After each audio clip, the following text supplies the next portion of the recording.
이제 팔복의 사실상 이제 마지막 순서입니다. 보통 어떤 학자들은 이 팔복이 아니라 구복으로 구분하는 학자들도 있어요. 근데 이제 워낙 우리가 팔복으로 규정을 했기 때문에 팔복으로 마치는 것이 순리일 것 같아서 오늘 본문은 12절까지 함께 다루도록 하겠습니다. 자, 그런데 문제는 이 팔복의 8번째 복이 4번째 복과 상당히 중첩돼요. 그렇죠? 자, 우선 오늘 본문을 먼저 읽고 들어가 보도록 하죠. 의를 위하여 이렇게 되어 있죠. 근데 4번째 복은 뭐라고 되어 있죠? 의에 줄이고 목마른 자는 6절에 보면 그렇게 표현되어 있어요. 그럼 이 두 복이 어떤 차이가 있을까를 먼저 좀 이해를 가지고 들어가 보는 게 좋을 것 같아요. 4번째 복이었던 의에 줄이고 목마른 자는 이라는 말은 그 의의 정체는 4번째 복을 설명할 때 이렇게 소개를 드렸습니다. 의라는 것은 어떤 이데아의 세계나 사상, 정의로움 이걸 말하는 것이 아니라 관념적 의가 아니라 무슨 의라고요? 그리스도를 얘기하는 거예요. 로마서 3장에 보니까 하나님 외에 한 의가 나타나서 바로 그 의는 그리스도를 얘기하는 겁니다. 그렇다면 의에 줄이고 목마르다는 말은 이런 뜻이 되기도 하죠. 그분을 추구하고 그분을 따르고 그분을 목말라 하고 그분을 쫓는 삶의 모든 태도를 의에 줄이고 목마른 자, 저희가 배부름을 얻을 것이며, 거기서 배부르다는 말은 어떤 뜻이라고 말씀을 드렸죠? 그것이 전부다 그 말이에요. 사실은 그것이 전부다. 시편 23편 1절의 말씀처럼 여호와가 목자가 되시면 내게 부족함이 없으리로다. 믿습니까? 그러니까 이렇게 구분을 하면 좋을 것 같아요. 첫째, 의에 줄이고 목마르다는 4번째 복의 의미는 예수 그리스도를 추구하고 쫓는 삶의 태도를 얘기하는 것이구나. 그러면 이제 오늘 8번째 이 팔복을 마감하면서 또 의라는 주제가 등장을 하는데 이 의는 도대체 뭘 얘기하는 것일까? 그것은 예수 그리스도라는 의를 추구하고 쫓다 보면 이 삶의 원리나 생리가 세상과 맞을까요? 안 맞을까요? 안 맞는단 말이에요. 그러다 보면 자연적으로 부딪히는 현실적 문제가 나타나겠습니까? 안 나타나겠습니까? 나타나는 게 정상이란 말이에요. 손해보고 매맞고 가두어지고 이것이 소위 기독교 역사 속에 1세기 그리스도인들로부터 나타났던 의에 줄이고 목이 말라 예수를 쫓기로 나선 순례자의 길 끝에는 비단길이 깔려있고 기와요초 만발한 꽃길이 준비되어 있는 그런 삶이 아니라는 얘기를 이렇게 설명을 하는 겁니다. 믿습니까? 그래서 오늘은 도대체 그 의에 줄이고 목이 말라 그 길을 쫓기로 각오했을 때 우리에게 어떤 일이 등장하는가? 또 1세기 그리스도인들은 어떤 경우를 당했는가? 또 역사 속에 실제 교회들은 어떤 핍박 속에 있었는가? 그리고 오늘의 현실, 실질적인 박해와 또 내면적 박해들이 일터에서 무수하게 교묘하게 가해지고 벌어진다는 얘기예요. 자, 그런데 오늘 본문에 우리에게 큰 격려와 위로가 뭐냐 하면 이렇게 돼 있어요. 의를 위하여 박해를 받는 자는 복이 있나니 천국이 그들의 것임이라. 이미 그들은 천국을 소유한 자로서 증명이 된다 그 말이죠. 내가 그리스도를 쫓기로 나섰다가 겪는 모든 삶의 고난은 무엇의 반증이라는 말이 되죠? 아, 내가 천국 백성이구나 하는 다른 표현이 된다 그 말이에요. 11절 한번 같이 읽어볼까요? 시작. 나로 말미암아 너희를 욕하고 박해하고 거짓으로 너희를 거슬러 모든 악한 말을 할 때에는 너희에게 복이 있나니 기뻐하고 즐거워하라. 하늘에서 너희의 상이 큼이라. 너희 전에 있던 선지자들도 이같이 박해하였느니라. 자, 그럼에도 불구하고 마태복음은 어떻게 끝이 납니까? 세상 끝날까지 항상 너희와 함께하리라. 이 약속을 믿으십니까? 박해가 있으니까 너희들 잘 알아서 대처해라 이러고 손 터는 예수님이 아니고 항상 세상 끝날까지 너희와 함께할 것이다. 여러분, 그 고난 속에서도 어려움 속에서도 주님이 우리와 함께해 주심을, 주님이 함께하면 거기가 뭐예요? 하나님의 나라예요. 그것이 천국이에요. 믿습니까? 자, 그러면 이제 1세기 당시 사람들은 왜 그리스도인들을 그렇게 생내적으로 미워했는가? 여기는 몇 가지 현실적인 이유가 있었습니다. 당시 그리스도인들은 이런 별명이 있었어요. 다른 사람들. 뭐 좀 다르네. 다른 사람들. 이게 조금 더 정도가 심해지면 이렇게 불리워지기도 했습니다. 이상한 종자들.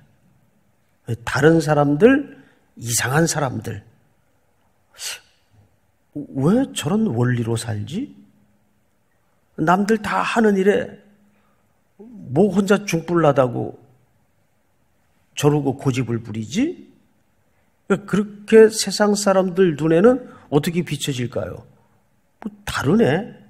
근데 그게 조금 더 비아냥과 조롱으로 가면 어떻게 될까요? 이상하네. 이상하네.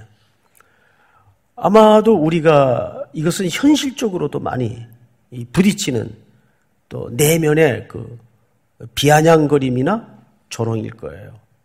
당시 그리스도인들은 그렇게 오해를 받아왔습니다. 또 예수 그리스도를 쫓는다는 것은 바울에 의해서 가장 선명하게 설명되었죠. 오직 한 일, 즉 뒤의 것은 잊어버리고 나는 앞에 있는 것을 붙잡으려고 어떻게 한다고 되어 있죠? 쫓아가노라, 쫓아가노라.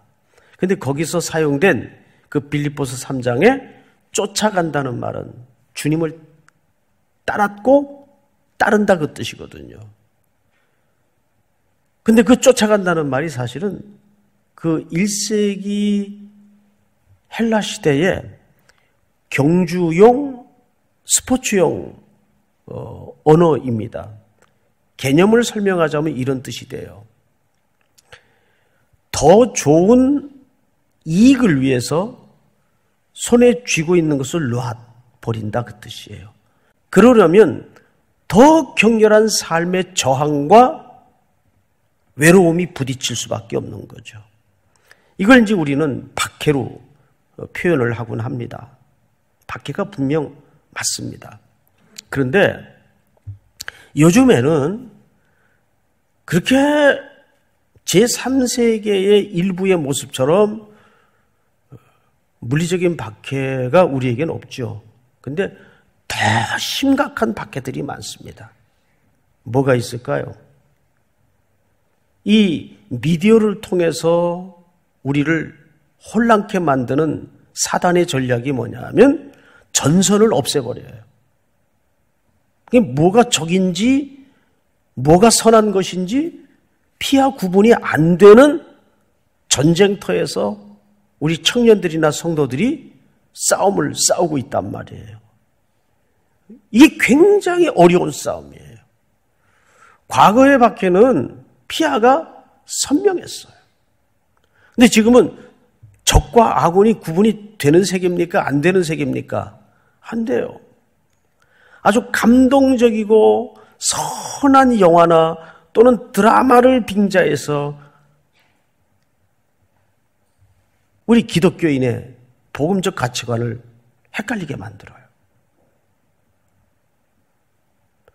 휴머니즘을, 인간애를 앞세워서 감동스럽게 포장을 하면 이게 뭐가 선인지 뭐가 악인지 구분을 못하게 됩니다.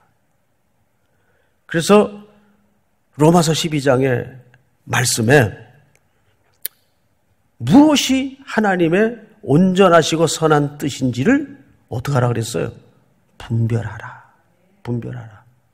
그걸 바르게 분별하려면 우리는 철저한 성경의 가치관 위에 단단히 세움을 입는 방법 외에는 이 세상을 분별할 수 있는 도리가 다른 길이 없습니다.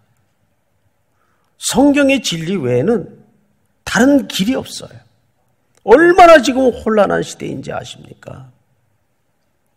멀쩡한 것도 쓸데없는 의미를 부여해가지고 확 헷갈리게 만들어버려요.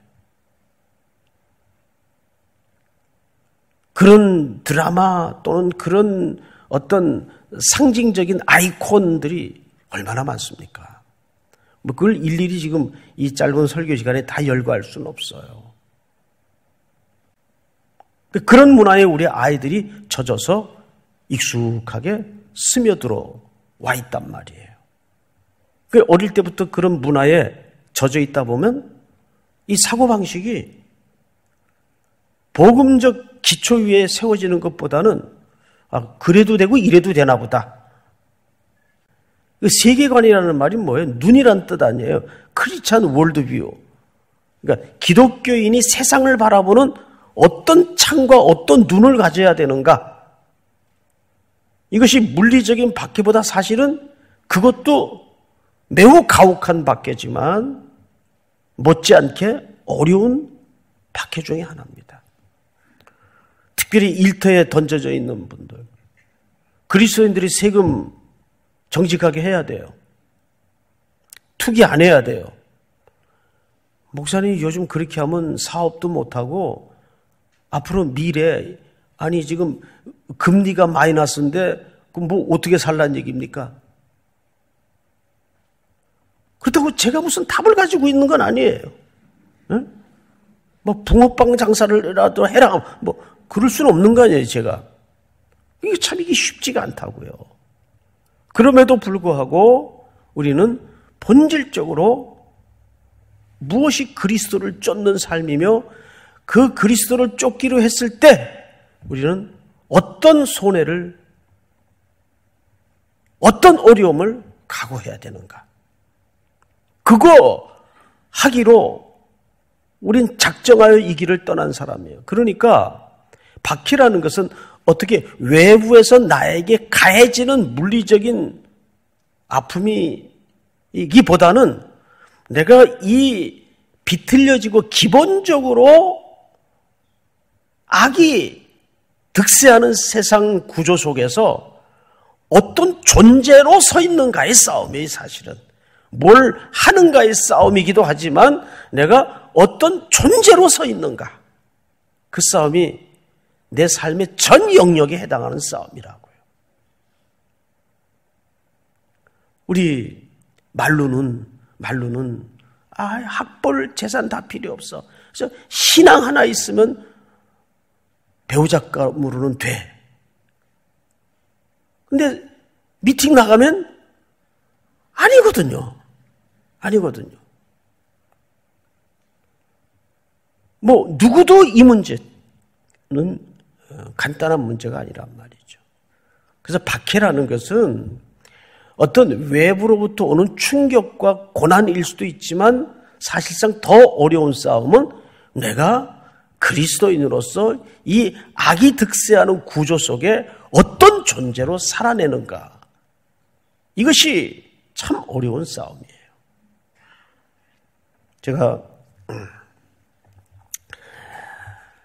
얘기를 좀 하나 하겠습니다. 독일 교회 이야기입니다.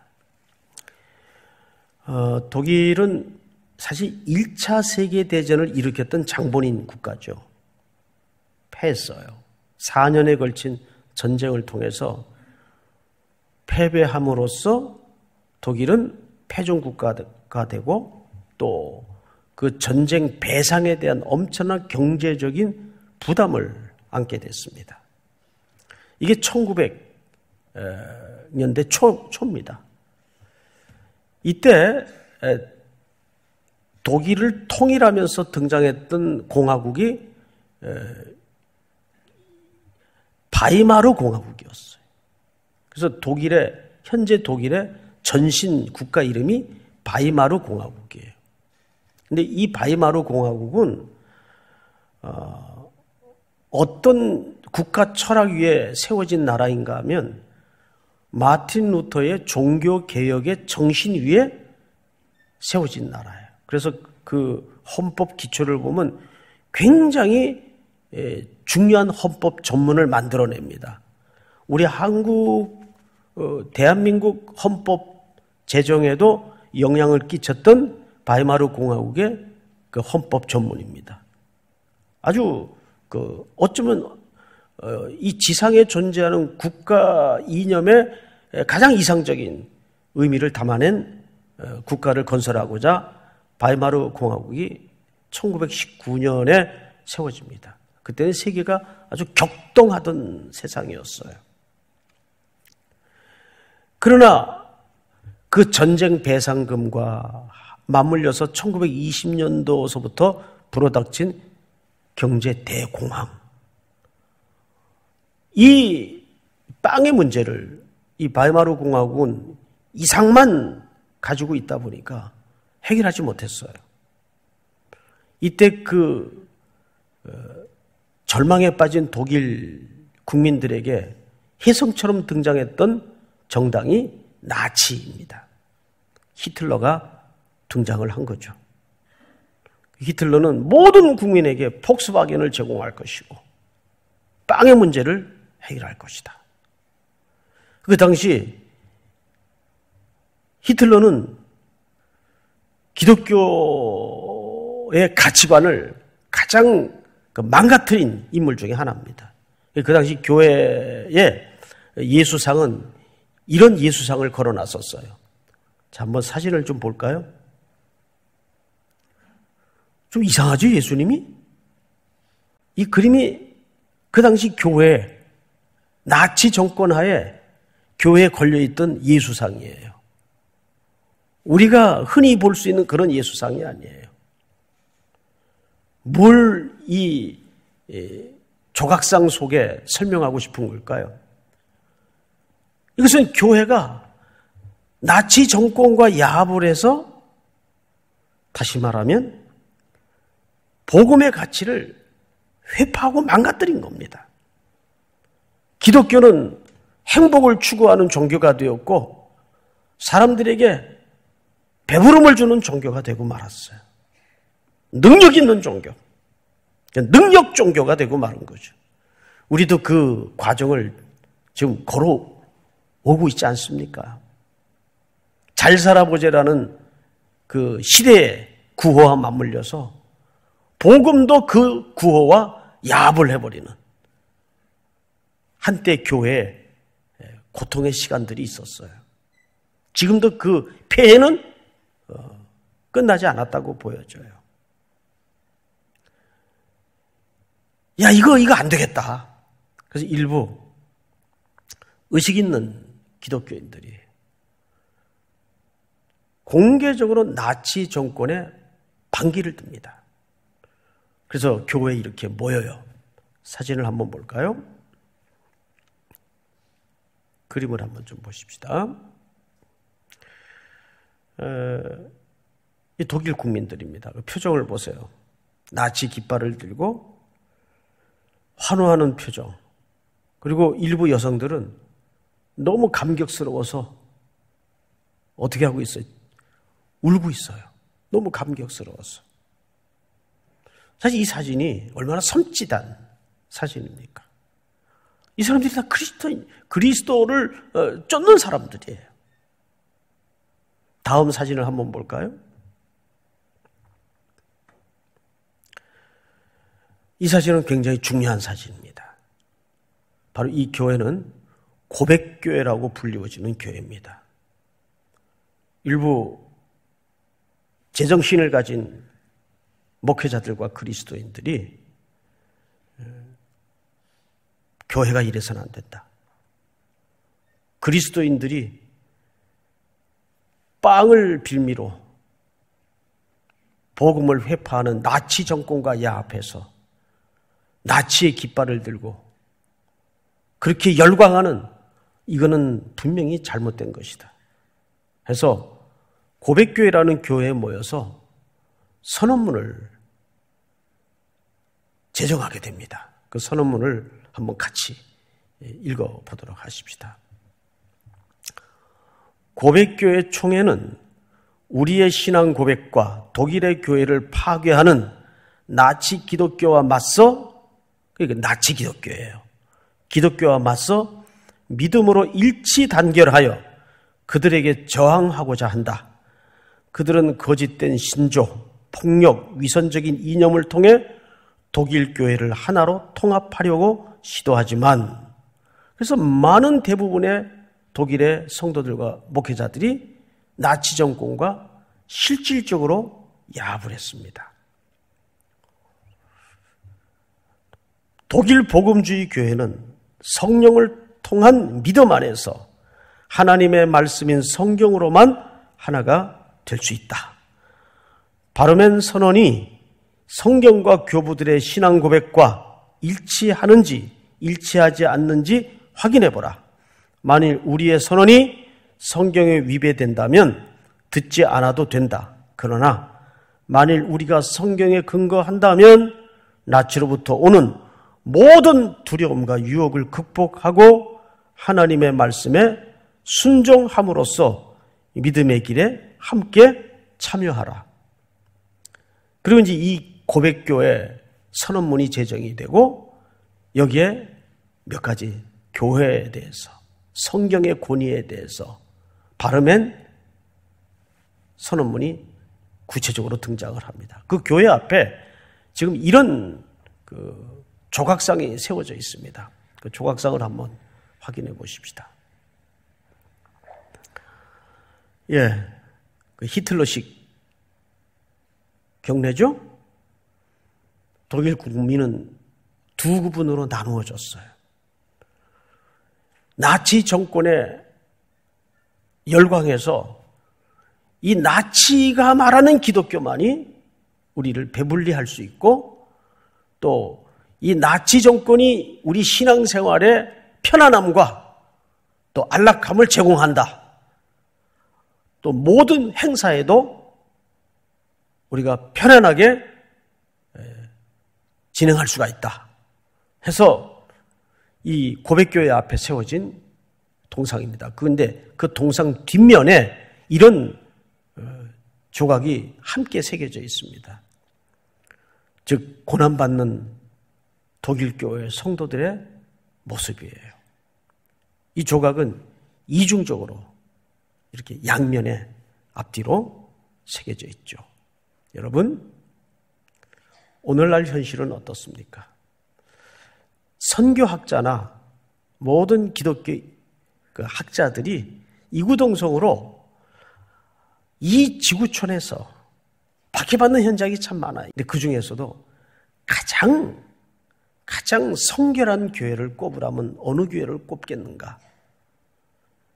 누구도 이론의 여지 없이 북한의 지하교회 성도들을 꼽습니다.